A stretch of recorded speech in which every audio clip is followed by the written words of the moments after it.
স্ক্রিনে সাকিব আল হাসানের দানবীয় ব্যাটিং ইনিংস দেখতে পাচ্ছেন। সাকিব আল হাসান বিশ্বকাপে এই যুক্তরাষ্ট্রের মাটিতে যদি এমন একটা ইনিংস খেলতো, তাহলে বাংলাদেশ আফগানিস্তানের সাথে হারতো না, বাংলাদেশ জিতে সেমিফাইনালে চলে যেত। কিন্তু সেই সাকিব আল হাসান ব্যর্থ হলেন যুক্তরাষ্ট্রের মাঠে স্লো উইকেটে।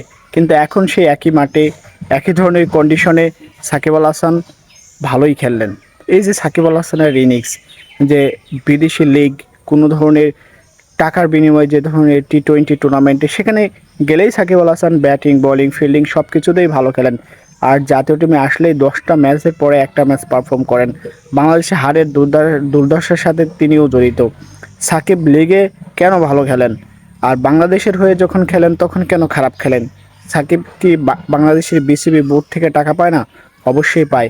তো বাংলাদেশের জাতীয় দলের হয়ে খেলতে গেলে সাকিব মানে 0 রান করে আউট হয়ে যাবে, 4 বল খেলে 1 রান করে আউট হয়ে যাবে।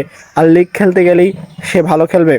আসলে থম্বেল যেটা আপনারা খেয়াল করেছেন যে দানবী ইংলিশ ইত্যাদি ইত্যাদি, আসলে কোনো কিছু না।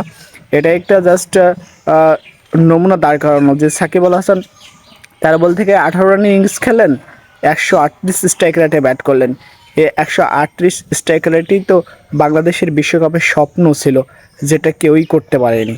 তো সাকিব আল হাসান কিন্তু মোটামুটি ভালোই খেললেন এই যে লস অ্যাঞ্জেলেস নাইট রাইডার্সের হয়ে, কিন্তু জাতীয় দলের হয়ে কেন তিনি পারেন না?